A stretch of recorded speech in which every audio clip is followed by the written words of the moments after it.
the Browns managed to recover from back-to-back losses out west in Week 14 of the NFL season, going back to Cleveland to pull off a 31-27 victory over Jacksonville. Some oddities surrounding this game, to be sure.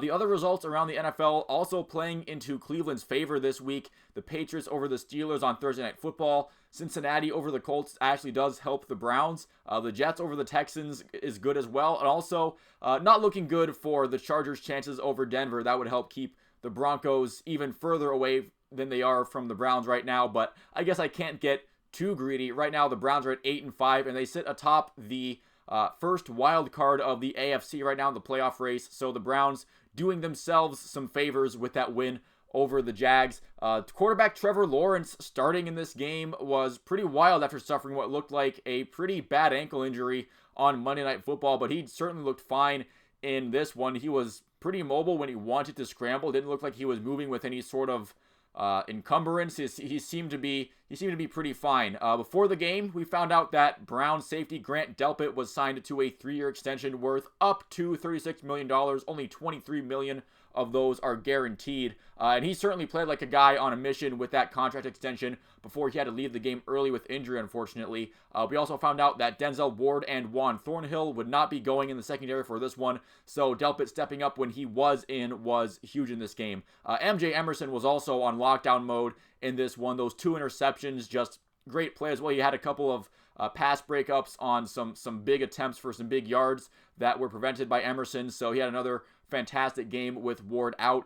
The game itself in general was pretty sloppy. 7 total turnovers, 3 from Cleveland, 4 from Jacksonville.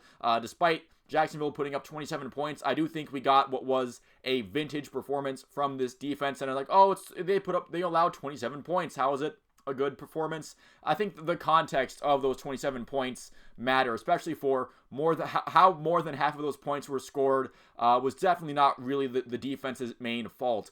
We also got confirmation after the game and right before the game that Joe Flacco is going to be the guy at quarterback moving forward. He has blown me away so far with his play. It hasn't been all perfect, but he's been playing like a good starting quarterback these past 2 weeks, which again blows my expectations out of the water for what he was going to be coming in.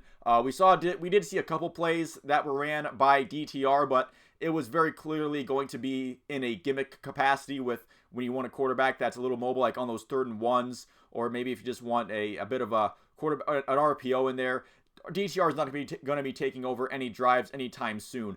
Joe Flacco, now the first quarterback to have more than 300 passing yards for the Browns this season. I have no other analysis for that other than that is a ridiculous thing to say, even to start this season. Even if you thought Deshaun Watson was going to suck or even get hurt for the year, to say that Joe Flacco would be the first Browns quarterback with over 300 passing yards in a game, that was certainly not on that's certainly not on the bingo card, to use the buzz phrase there.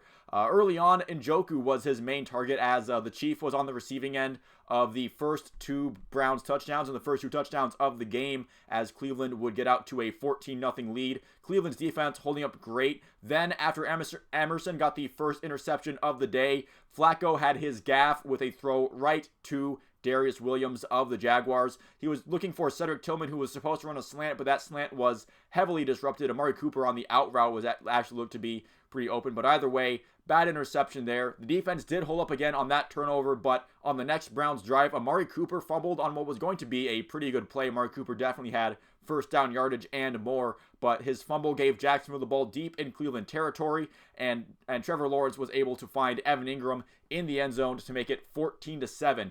Jacksonville getting the ball back late in the first half after a Browns 3-and-out, looking to perhaps tie the game, but Emerson coming up with another big interception with Jacksonville pretty deep into field goal range. They could have at least got threatened for 3 points to end the first half, and that helped keep that 14-7 score intact headed into the locker room. Now, Martin Emerson didn't really make any sort of crazy adjustments on the ball or anything to get those interceptions. Those were a couple bad throws by Lawrence, but Emerson still did have to catch the ball. That's usually not what he's brought in for. He's usually brought in for, to be a coverage guy, and there's a reason they play defense. They're probably not practicing too much on the jugs machine. They're probably more focusing on trying to lock down the receiver across from them rather than just like constantly making sure they can get the interception. So the catches that he did have weren't exactly all that easy either. So definitely giving Martin Emerson his props for the role he played in this game. But in the second half, another great start for Cleveland. You had Anthony Walker forcing a fumble, setting the Browns up with a very short field. Kareem Hunt finishing off a drive, getting a direct snap, a 2-score lead,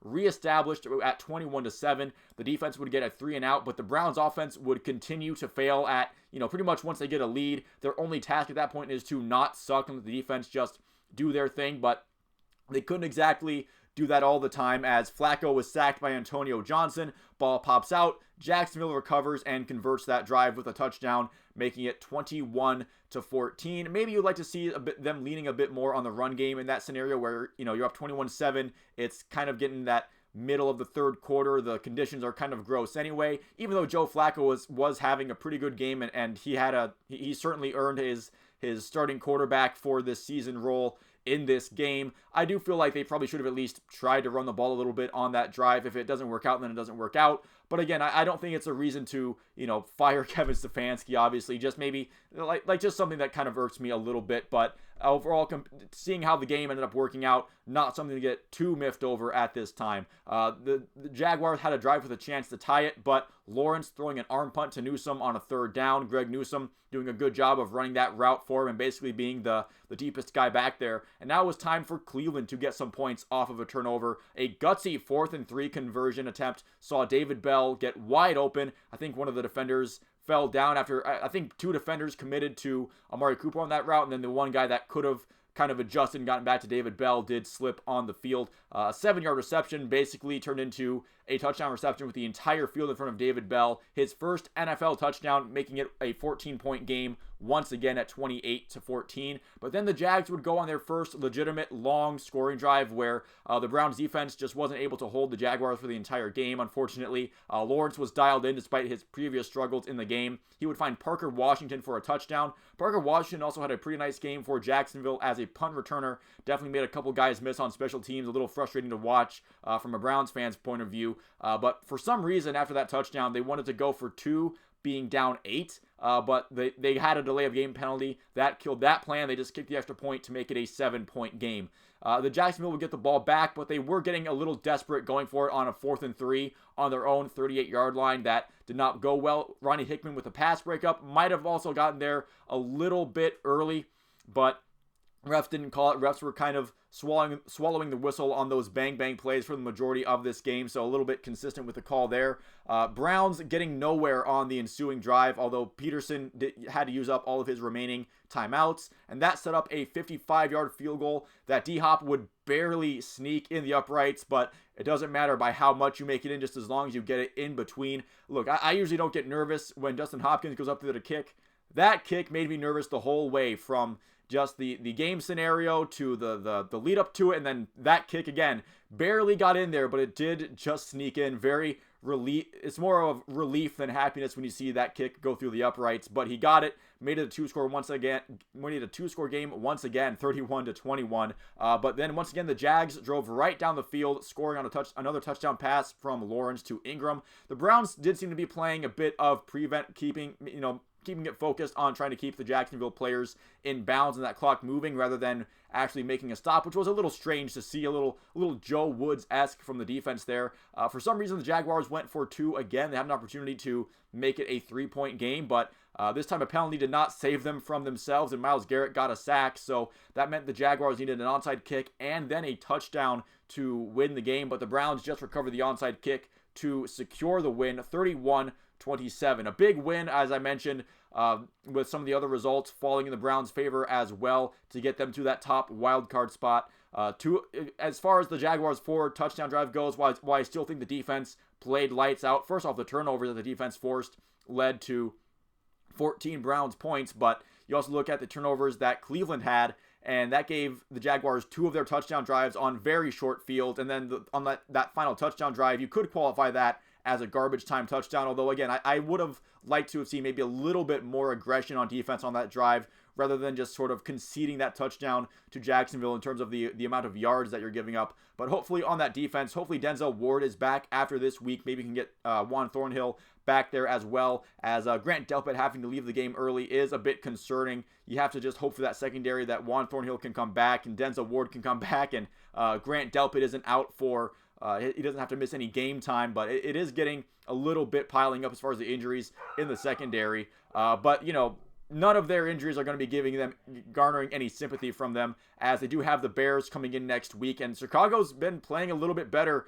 as of late. They've won their last 2 at least. They beat the Vikings on Monday Night Football a few weeks ago, and then they just beat the Lions this week. So hopefully Cleveland can stop that momentum when the Bears come into Cleveland on the 17th. But that's going to do it for this video. Thank you so much for watching. If you didn't make it this far into it, feel free to like and subscribe if you enjoyed the video and you'd like to see more like it. I do cover more teams in Ohio. Maybe you like those videos as well. You can leave a comment down below what you thought about this game and how the Browns could fare in the future. But once again, thank you for watching. I will see you at the next one.